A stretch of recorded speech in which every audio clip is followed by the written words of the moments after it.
नमस्कार, आप देख रहे हैं महाभारत। आपके साथ मैं हूं सुचरिता कुकरेती। पश्चिम बंगाल में दूसरे चरण की वोटिंग अभी जारी है, लेकिन सबकी आंखें नंदीग्राम पर, क्योंकि नंदीग्राम का संग्राम धुरंधरों का संग्राम माना जा रहा है, जिसके लिए आज प्रधानमंत्री नरेंद्र मोदी ने बंगाल की अपनी रैली से कहा कि नंदीग्राम दीदी हारने वाली है और खबरें यह भी है कि वो दूसरी सीट से पर्चा भर सकती हैं। इसी पर पलटवार किया ममता बनर्जी ने और कहा कि नंदीग्राम वो जीतेंगी।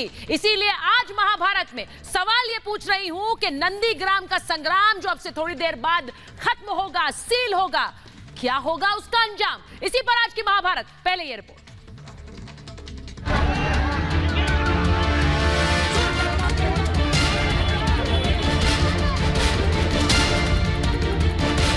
ममता दीदी को जय श्री राम के आह्वान से दिक्कत है। दीदी को अब जाना ही होगा। बंगाल में किसका खेला, कौन खिलाड़ी? नंदीग्राम का संग्राम, दीदी क्यों परेशान?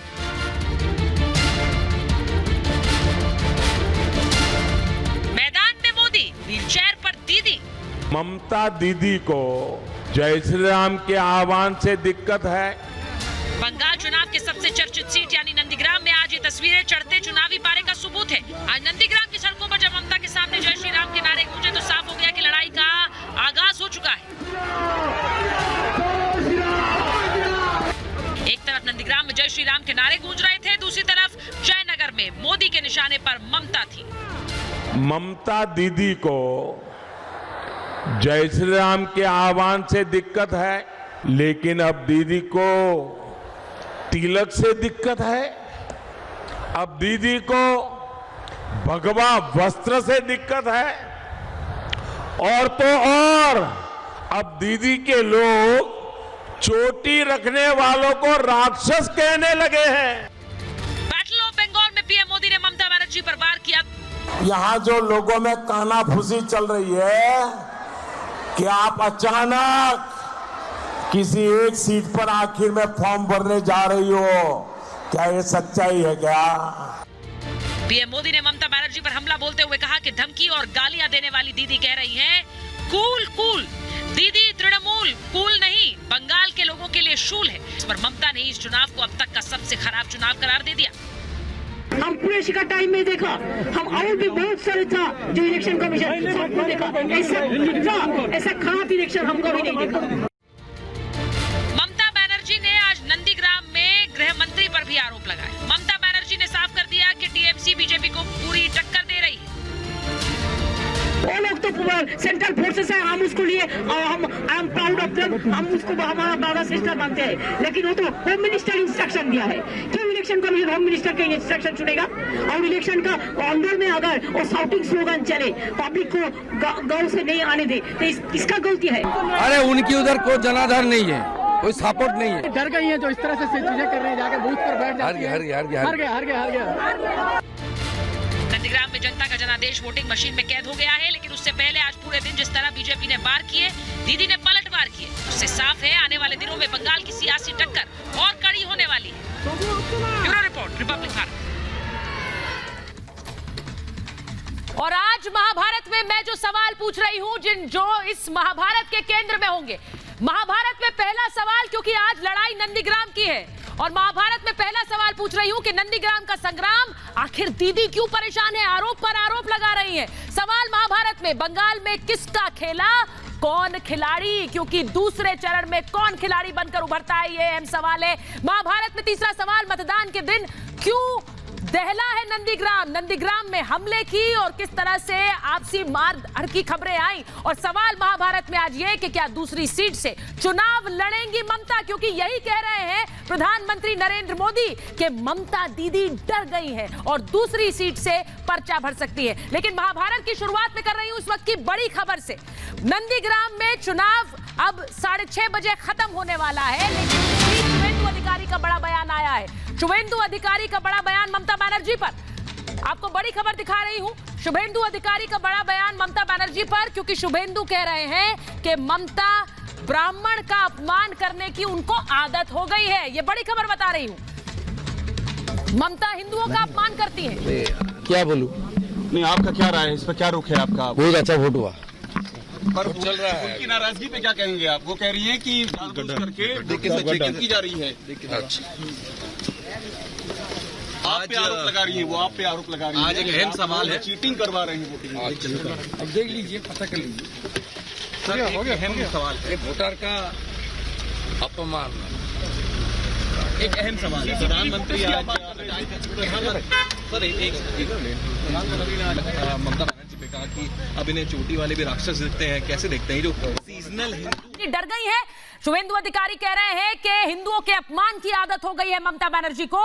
ममता बनर्जी, और ये बयान शुभेंदु अधिकारी का तब आया है जब प्रधानमंत्री ने बंगाल में अपनी रैली से सीधे सीधे कहा है कि किस तरह से चोटी वाले अब राक्षस नजर आते हैं ममता बनर्जी को। और आज शुभेंदु अधिकारी नंदीग्राम में जिन्होंने वोट डाला और उसके बाद कहा कि किस तरह से ममता हिंदुओं का अपमान करती आई हैं, ये उनकी आदत है। शुभेंदु अधिकारी का वो बयान आपको एक बार फिर सुना रही हूं। शुभेंदु अधिकारी ने कहा कि किस तरह ब्राह्मण अपमान ममता की आदत बन गई है। क्या बोलूं? नहीं, आपका क्या राय है इस पर, क्या रुख है आपका? बहुत अच्छा वोट हुआ। पर चल रहा है, उनकी नाराजगी पे क्या कहेंगे आप? वो कह रही हैं कि जानबूझ करके चेकिंग की जा रही है। आप पे आरोप लगा रही है, वो आप पे आरोप लगा रही है। आज एक अहम सवाल है, चीटिंग करवा रहे हैं वोटिंग। अब देख लीजिए, पता कर लीजिए। सर, एक अहम सवाल है, वोटर का अपमान। एक अहम सवाल है। प्रधानमंत्री आज सर एक प्रधानमंत्री ने आज ममता बनर्जी पे कहा कि अब इन्हें चोटी वाले भी राक्षस दिखते हैं। कैसे देखते हैं जो सीजनल हिंदू हैं उन पे अटैक कर कि कभी जब इलेक्शन आता है तो हिंदू हो जाते हैं, गोत्र बताने लगते हैं। उससे पहले कुछ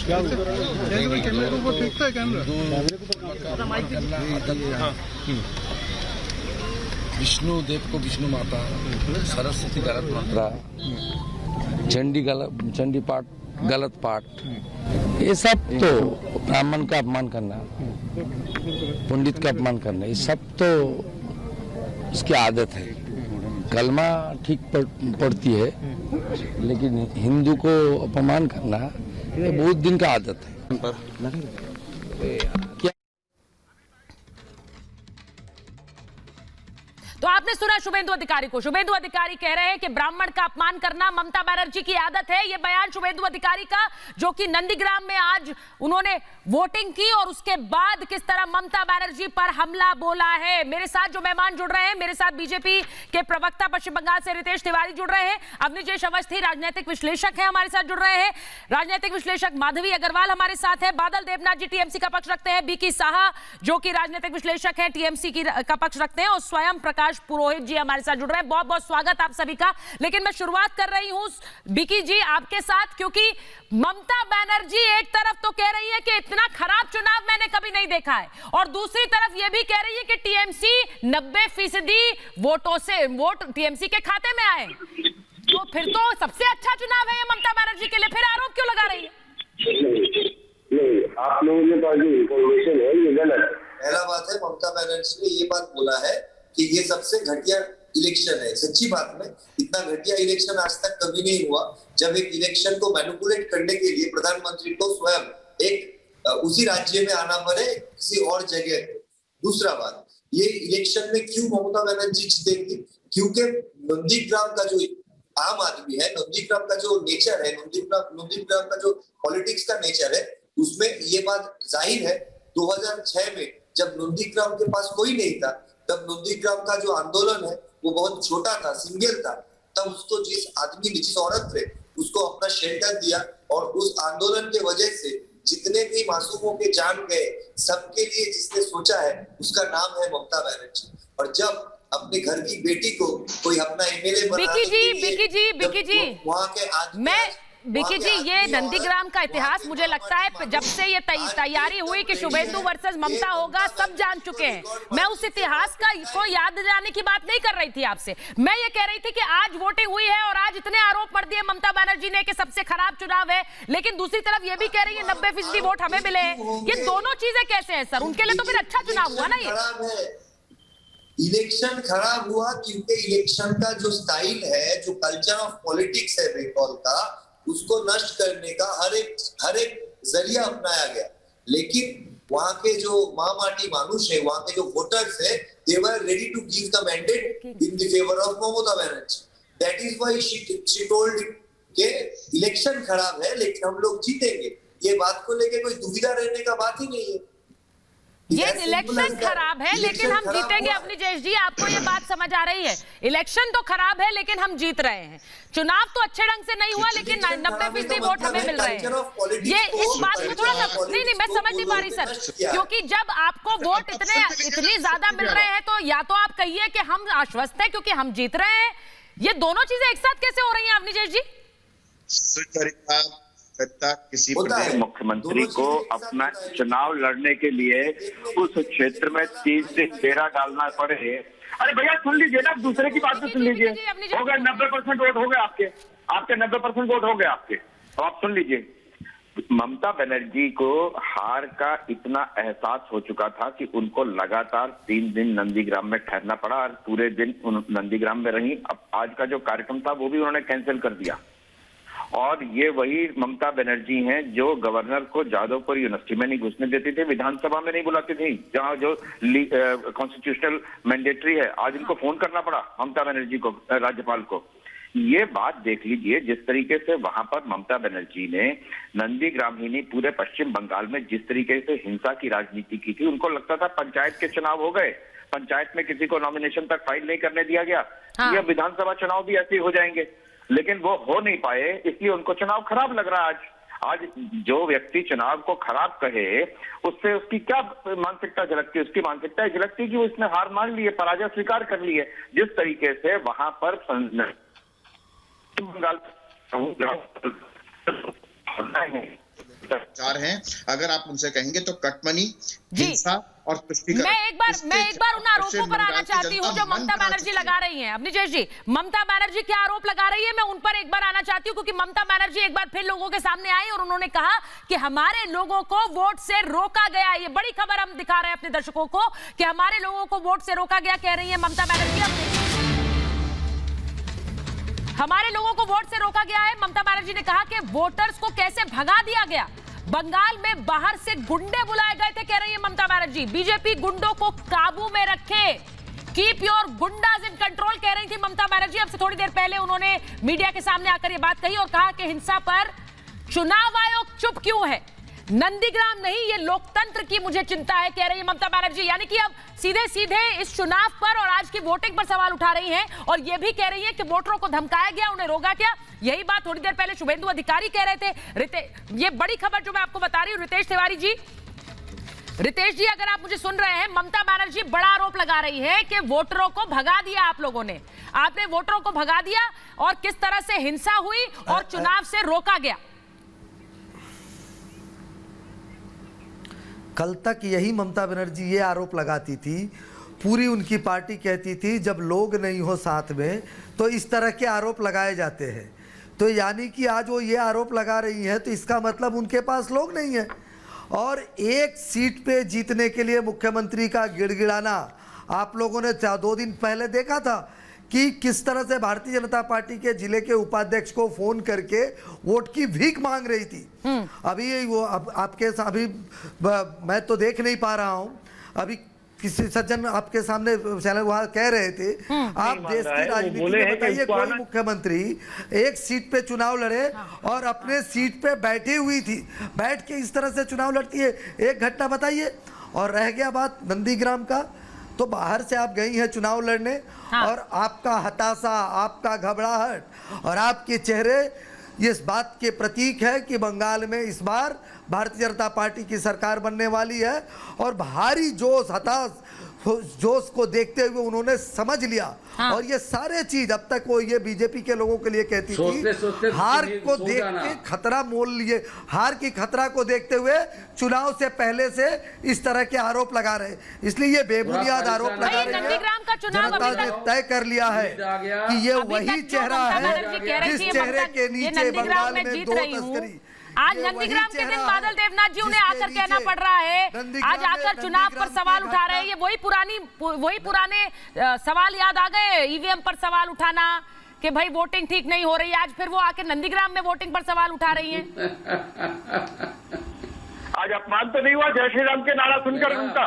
रितेश को आज अपमानित तो नहीं हुई ममता बनर्जी जब जय श्री राम के नारे लगे? तो अपमानित तो नहीं महसूस किया उन्होंने?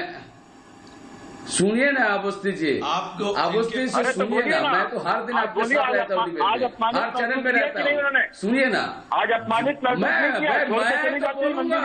मैं बोलूंगा नंदीग्राम, मैं किसी से डरते नहीं हूँ, मैं किसी से डरते नहीं हूँ, लेकिन कितना शब्द सुना जय श्री राम से दिक्कत है प्रधानमंत्री, ये नहीं कहते प्रधानमंत्री जब झूठ कहते बंगाल में आके देश के प्रधानमंत्री झूठ कह रहे, ये क्यों नहीं कहते? आपका शिक्षा कहाँ पर रहते वहाँ पर? आपका शिक्षा कहाँ पर रहते?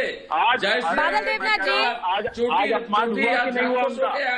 गोत्र बताने के बाद मैं एक चीज कहूंगी कि आज बड़ा दिलचस्प बात हुई कि किस तरह से पश्चिम बंगाल में एक तरफ नरेंद्र मोदी रैली कर रहे थे और आने वाले चरणों के लिए रैली कर रहे थे, और इधर दीदी कह रही थी कि बंगाल में क्यों रैली कर रहे हैं मोदी, बंगाल में चुनाव के दिन रैली क्यों करते हैं मोदी? यही सवाल ममता बनर्जी उठा रही थी। मेरे साथ नंदीग्राम में मेरी सहयोगी शाजिया जुड़ रही है, मेरे साथ अनुपमा जुड़ रही है। मैं पहले आपके पास आ रही हूँ शाजिया, क्योंकि जिस तरह से नंदीग्राम में आज हमने देखा कि लड़ाई की नौबत आ गई। ममता बनर्जी खुद सामने आई मीडिया के, उन्होंने कहा कि देखिए इस तरह का चुनाव मैंने पहले नहीं देखा। उन्होंने केंद्रीय जो बल लगे हुए हैं चुनाव में उन पर भी सवाल उठा दिए। सवालों की फेहरिस्त सिर्फ लंबी होती जा रही है शाजिया।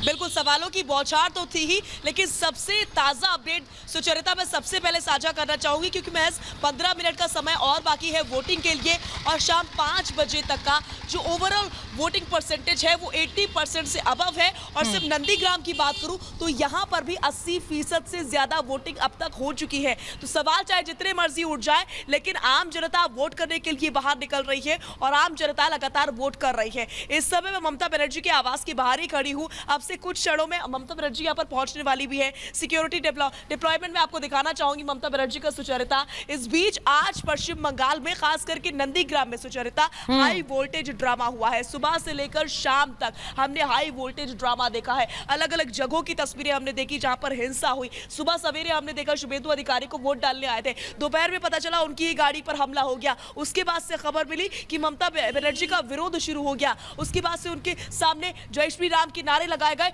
तो वो एकदम से बौखला गई। जिसके बाद से क्या कुछ हुआ वो हमारे दर्शकों ने देखा, लेकिन हाई वोल्टेज ड्रामे के बाद से फिलहाल जो शाम है वो कुछ बदली हुई नजर आ रही है। यहाँ पर ममता बनर्जी का इंतजार हो रहा है और वोटिंग परसेंटेज सभी राजनेताओं को, सभी लोगों को एक बहुत बड़ा जवाब है। 80% से ज्यादा वोटिंग परसेंटेज सिर्फ 5 बजे तक का है। 1.5 घंटे का तो अभी आने हैं डेटा। सुचरिता, बिल्कुल शाजिया, मैं आपके पास वापस आ रही हूँ शाजिया, क्योंकि शुभेंदु अधिकारी अभी सामने आए और उन्होंने भी आरोप लगाए। लेकिन उससे पहले अनुपमा मैं आपके पास आऊंगी, क्योंकि कहते हैं जब वोटिंग ज्यादा होती है तो परिवर्तन का संकेत होता है। 80% वोटिंग नंदीग्राम में। उधर नरेंद्र मोदी ने अपनी रैली में कहा कि कहीं दूसरी सीट से पर्चा भर रही है क्या?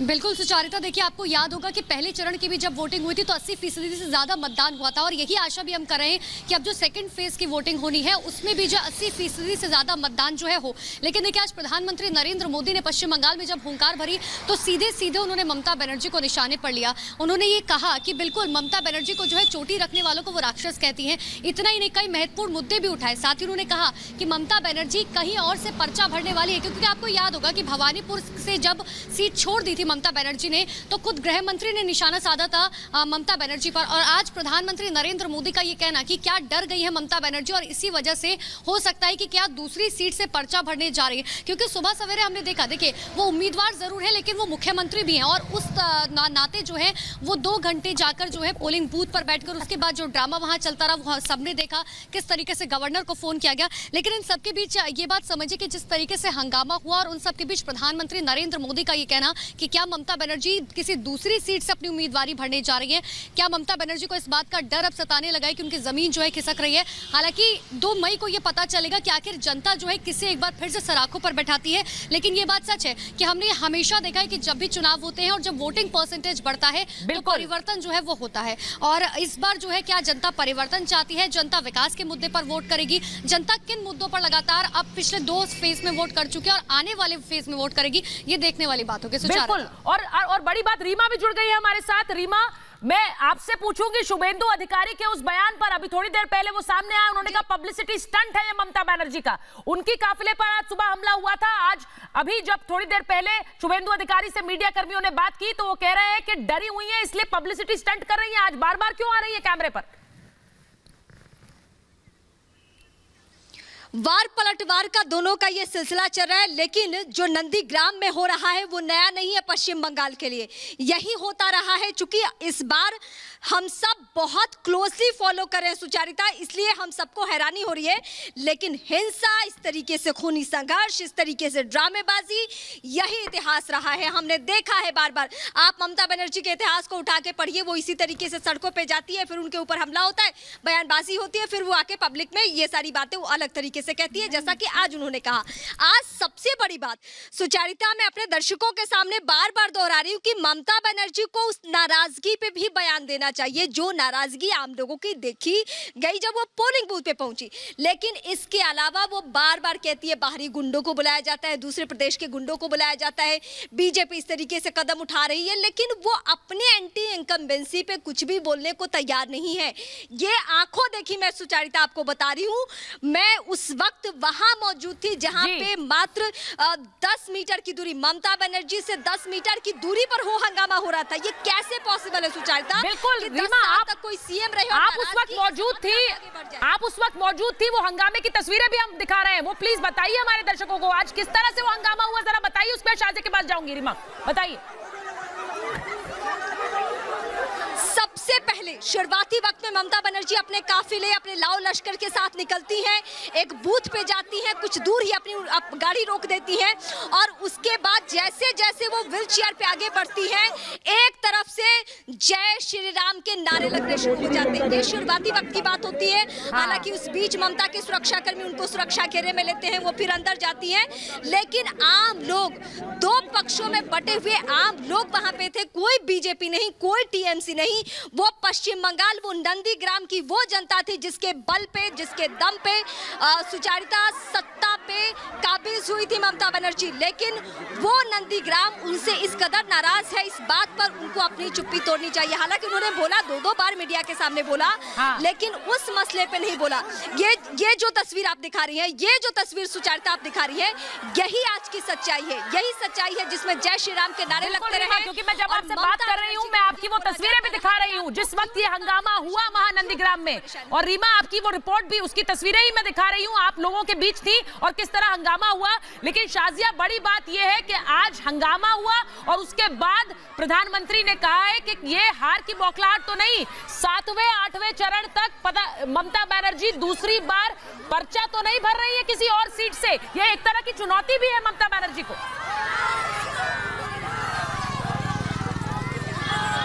बिल्कुल सीधे तौर पर चुनौती है, ललकार है और ममता बनर्जी को ये समझ भी आ चुका है।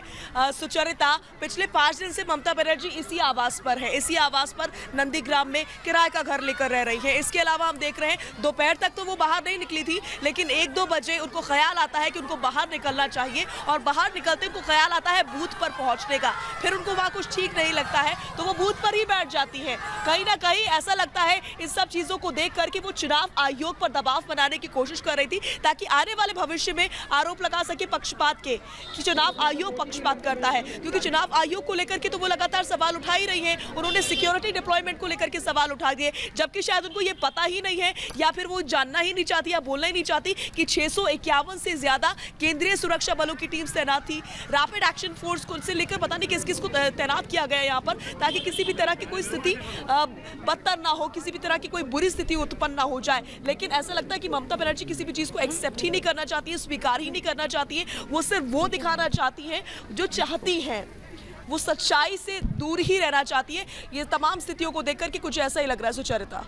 बिल्कुल, तो शाजिया जिस तरह से नंदीग्राम की तस्वीरें दिखा रही हैं और वहीं रीमा ने नंदीग्राम में आज वो तस्वीरें आपको दिखाई जब ममता बनर्जी उतरती है, जय श्री राम के नारे लगे और इसी को लेकर वार हुआ है बीजेपी की तरफ से कि इस नारे से बौखलाहट क्यों है ममता बनर्जी को। तस्वीरें भी मैं नंदीग्राम की दिखा रही हूँ। शाजिया और रीमा, बहुत बहुत धन्यवाद आपका। लेकिन मैं लगातार उन तस्वीरों पर भी रहूंगी और मैं अपने मेहमानों से भी इन्हीं तस्वीरों पर बात करना चाहती हूँ। माधवी जी, माधवी जी, अगर आप मुझे सुन रही हैं, ममता बनर्जी का काफिला निकलता है, जय श्री राम के नारे होते हैं, ममता बनर्जी गुस्सा होती है, कई बार आज मीडिया के सामने आकर कहती है ये चुनाव सही नहीं हो रहा है।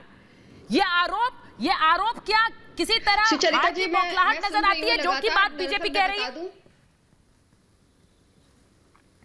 सुचरिता जी, ये श्री राम जी के नारे जो है, ये जय श्री राम नारा जो है वो आज उद्घोषणा है पश्चिम बंगाल में परिवर्तन का। और ममता बनर्जी अब कितना भी ज्यादा रुष्ट हो जाए, कितना भी आक्रोशित हो जाए, लेकिन इस नारे को अब वो बदल नहीं सकती, चाहे वो अपने पावर का किसी तरीके से भी जो है कोशिश करती आई, पावर का इस्तेमाल करते आई। मैं आपको बता देती हूँ कि आज उन्होंने कहा है कि यहाँ पे इतने खराब चुनाव नहीं हुए आज तक, तो मैं इसलिए उन्होंने कहा शायद क्योंकि जिस तरीके के इतिहास में पश्चिम बंगाल में चुनाव होते रहे हैं, बूथ कैप्चरिंग होती रही है, इतनी हिंसा के बाद में वोटिंग को जिस तरीके से पूरा चेंज कर दिया जाता है, लोगों को वोट डालने नहीं दिए जाते हैं, वो आज वो कोशिश पूरी नहीं कर पाएंगे, जिसकी वजह से इतने सारे एक्सक्यूज जो है वो दे रही हैं। और कहीं ना कहीं उनको ये पता चल चुका है कि वहां पर उनकी हार जो है वो निश्चित हो चुकी है, जिसको वो इतने सारे एक्सक्यूज के साथ में जो है लोगों के सामने बोल रही है। बार-बार बोली, ये बादल देव जी हमेशा बीच में बोलते हैं, कोशिश करते हैं। बादल जी बोलने दीजिए उन्हें, उनका फ्रस्ट्रेशन है, उनके बातों से निकल रहा है, फ्रस्ट्रेशन सामने दिख रहा है, बार-बार शिकायत करी। देखिए 8 चरणों में चुनाव की जब घोषणा हुई तभी से उनका आक्रोश जो है वो जो चुनाव आयोग के ऊपर है वो शुरू हो गया कि 8 चरणों में चुनाव क्यों हो रहा है, जबकि पिछली बार 7 चरणों में चुनाव हुआ था, तब ये जीती थी, और उसके बाद 8 चरणों में चुनाव होने के बाद इनको लग रहा है कि मैं हार जाऊंगी। नंदीग्राम में चुनाव लड़ने के लिए गई, 10 सालों से जहां उन्होंने कदम नहीं रखा कभी भी, आज वो वहां पर जाके चुनाव लड़ी, उनको लग रहा है वो किसी ख्वाब में। अब ये बड़ी बात है, ये देखिए यही बात बीजेपी कह रही है, इसी पर मैं आ रही हूँ, इसी पर मैं आऊंगी। रितेश जी स्वयं प्रकाश जी, उसके बाद जाऊंगी। रितेश जी, मुझे ये बताइए, जो बात अभी माधवी जी ने कही कि 10 साल तक नंदीग्राम में आपने कदम नहीं रखा और आज आप वहां चुनाव लड़ने आ रहे हैं, क्या ये हकीकत है नंदीग्राम की? क्योंकि यही बात आप लोग बार-बार कहते हैं, और क्या उसका अंजाम इन चुनावों में दिखेगा? नंदीग्राम वो धरती है जो, देखिए बंगाल में 2 जमीन आंदोलन हुए, दोनों जमीन आंदोलन के जो 2 नेता थे, सिंगूर के रविंद्रनाथ भट्टाचार्य और नंदीग्राम के शुभेंदु अधिकारी, दोनों ने तृणमूल कांग्रेस को छोड़ा, नंबर 1।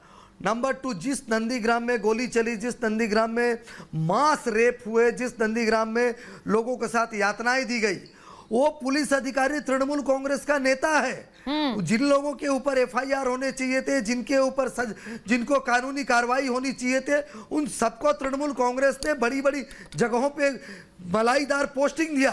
और जो नंदीग्राम के बारे में वो बात कर, और ये बात पब्लिक डोमेन में शुभेंदु अधिकारी तृणमूल कांग्रेस में रहते हुए उठाते थे। आज नंदीग्राम के लोग, यही कारण है कि शुभेंदु के साथ खड़े हैं और दीदी के हाथ में हाथ डाल के जो बात है ये नारा लगा रहे हैं। आप कैसे ले सकते हैं कि कौन था? कल तक आपको जय श्री राम गाली लगता था, और आज आपको चुनाव पसंद नहीं आ रहे। तो बंगाल का जो चुनाव, सुनिए भैया, आपको मालूम नहीं है जब नंदीग्राम का आंदोलन चल रहा था, ममता बनर्जी अस्पताल में सोई हुई थी, पता कर लो आप।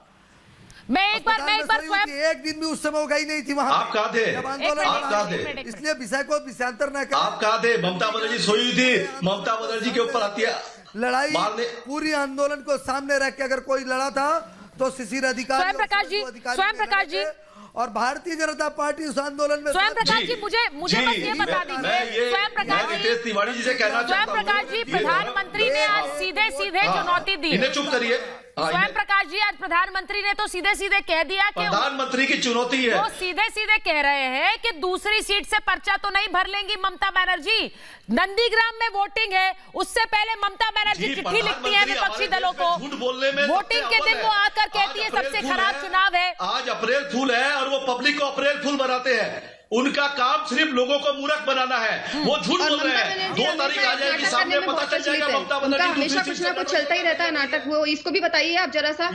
और जो जिस तरीके के आप शब्दों का इस्तेमाल सब लोगों के लिए करती है वो भी भूल रहे हैं आप। उन्होंने कभी भी किसी की गरिमा रखी है क्या? मुझे बोलने दे, आप बीच में न बोले। हाँ बोलिए आप स्वयं जी बोलिए। आप बोलने दे, धर्म की बात कर रहे हैं, आपने अभी कहा ममता बनर्जी 10 साल नहीं गई। हमारे धर्म में ये कहा गया है, दुर्गा की जब आरती होती है, पूत कपूत सुने हैं लेकिन माता नहीं कुमाता।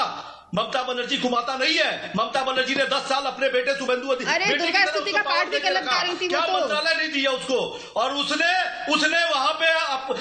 वहां पे नीचे से जमीन काट करके अपना घर बसा लिया, और आज ममता बनर्जी को बेगम बोल रहा है। उसे शर्म आनी चाहिए, जो अपनी माँ को कल तक जिसे माँ बोलता था आज उसे बेगम बोल रहा है। ऐसी देखिए सिंगूर का आंदोलन और नंदीग्राम का आंदोलन जो हुआ था उस समय जो किसानों के साथ जो वहाँ पर सीपीएम स्वयं प्रकाश जी जो बात कह रहे हैं, एक मिनट मालवी जी स्वयं प्रकाश जी जो बात कह रहे हैं, मारे गए तो उसके बाद यहाँ पर जो सिंपत्ति लेकर वो लड़ने के लिए आई इस क्षेत्र में, लेकिन किसानों के लिए अब 4 लोग एक साथ नहीं बोलेंगे। एक मिनट रुकिए, वो पहुंची कल उनके खिलाफ उतने खेला हो गया, आप हार रहे हैं। नहीं खेला हो गया, लेकिन खेला पलट तो नहीं गया है स्वयं प्रकाश जी। पश्चिम बंगाल में कोई कभी खेला पलट तो नहीं गया है। मुझे एक बात बताइए, जब जीत को लेकर आश्वस्त है, तो एक दिन पहले चिट्ठी लिखकर तमाम विपक्षी दलों को चिट्ठी लिखना, चुनाव के दिन बार बार आरोप लगाना, नहीं वो ठीक है, वो हमारा अधिकार है। वो नहीं अधिकार है सर, अधिकार तो है, लेकिन चुनाव से एक दिन पहले आप ये माहौल बना रहे हैं, वो ठीक है। प्रधानमंत्री कहीं रैली कर रहा है, उस पर सवाल है। राज्यपाल जी को उन्होंने यूनिवर्सिटी में घुसने नहीं दिया, उन राज्यपाल जी को आज उनको फोन करना पड़ा, बंगाल के राज्यपाल गवर्नर को आज फोन करना पड़ा। अब सोचिए उनका कितना अपमान किया है, कितनी बार अपमान किया है, और इसके पहले नेता कहाँ है बताइए मुझे। पश्चिम बंगाल में बड़े ठीक है। मैं एक चीज स्वास्थ्य साथी कार्ड बनाया उसके परिवार वालों ने मैं एक चीज पूछ लूं, एक मिनट मैं एक चीज पूछूं आपसे स्वयं प्रकाश जी, मैं एक चीज आपसे पूछूंगी, उसके बाद अवनीश जी भी डिबेट करेंगे। स्वयं प्रकाश जी मुझे एक बात बताइए, ममता दीदी कह रही है कि वोटिंग के दिन प्रधानमंत्री जाकर रैली क्यों करते हैं, उनका अधिकार है, वो बोल सकती है ये बात। आपने कहा मेरा अधिकार है मैं बोलूंगा, लेकिन वो वोटिंग के दिन बार बार मीडिया कैमरों के सामने आकर आरोप लगा सकती है, वो ठीक है। वो मीडिया के सामने आज कितनी बार आई है आपको पता है? कितनी बार आई है मीडिया के सामने? देखिए वो कैंडिडेट है। नहीं कितनी बार आई है? वो कैंडिडेट है। नहीं तो सर कैंडिडेट है तो कैमरे के सामने आना अलाउड है, ऐसे तो फिर 2014 से आज से नहीं। तो सर फिर प्रधानमंत्री भी उन एरिया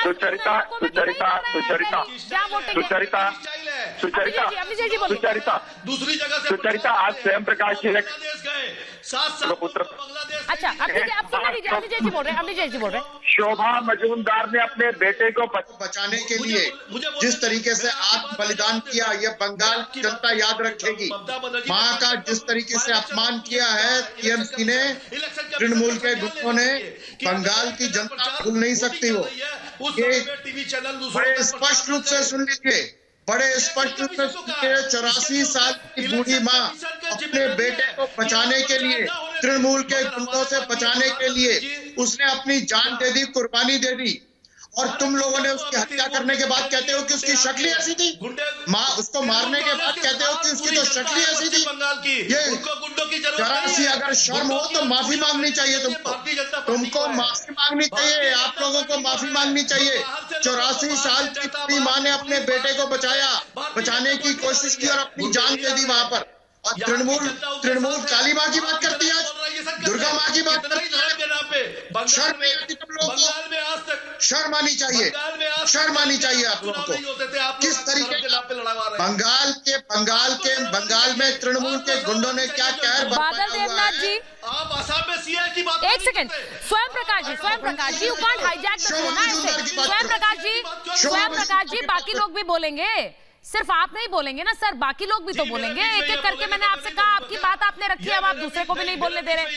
सर ऐसे मत करिए ना, और भी लोग हैं, मैं उनके पास एक बार बादल जी के पास जा रही हूँ, उसके बाद आपके पास आऊंगी। मुझे बादल जी मुझे ये बताइए, आज आपकी नेत्री कह रही है कि किस तरह से हैकल करा जा रहा है पत्रकारों को भी और महिलाओं को भी, जो वो आरोप लगा रही हैं। मैं बार बार कहती हूं कि किसी तरह की भी बदसलूकी किसी महिला के साथ ना हो, वो इस पर बोलती है और मुझे अच्छा लगता है कि वो ये बोल रही हैं, लेकिन उस महिला पर कौन बोलेगा जिनकी मौत हो गई? वो महिला नहीं थी, यही बात उठा रहे हैं अवनीश अवस्थी, उन पर कौन बोलेगा? एक माँ चली गई, बेटा कह रहा है कि मुझे इंसाफ चाहिए, उन पर कौन बोलेगा? बोल रहे हैं कि एक महिला मुख्यमंत्री हैं। बादल जी मैं 30 सेकंड समय मांगूंगा। बोलिए सर, बोलिए। 30 सेकंड समय मांगूंगा। बोलिए। अवस्थी जी को और पूरे देश को, आपके चैनल के पूरे देश को अवस्थी जी को मैं कहना चाहता हूँ, मैं आदि 7 साल से अवस्थी जी, उसका 7 साल का कैंसर था, उसका परिवार के लोग उनको मारा है उन्होंने एक शब्द नहीं कहा टीएमसी के कोई कार्यकर्ता उनको नहीं मारा। हो सकता है उनका परिवार में कोई टीएमसी समर्थक हो सकता है, लेकिन टीएमसी के कोई मजूमदार के बेटे को आपने देखा रोते हुए? रिपब्लिक रुकिए ना, मैं मजूमदार के बेटे को रोते हुए देखा? बोलने दीजिए, प्लीज बोलने दीजिए, प्लीज बोलने दीजिए, प्लीज बोलने दीजिए, प्लीज बोलने दीजिए, प्लीज बोलने दीजिए, मैं वो प्लीज बोलने दीजिए। काल उत्तम दुलई को हत्या की गई। काल उत्तम दुलई को का केस में कौन मारा? टीएमसी पार्टी से खींच कर उनको मार दिया गया। आज नंदीग्राम में बोमा कौन फेंका है? आज शुभेंदु ने सुबह 7 बजे से क्या किया है? ममता बनर्जी को जो 10 साल का जो चीफ मिनिस्टर था उसको बेगम बना दिया। क्या नहीं क्या?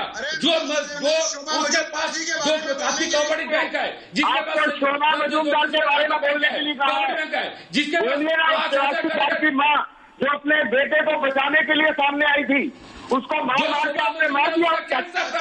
मैं कैंसर था, उसके ऊपर कोई नहीं, उसके ऊपर कोई नहीं मारा।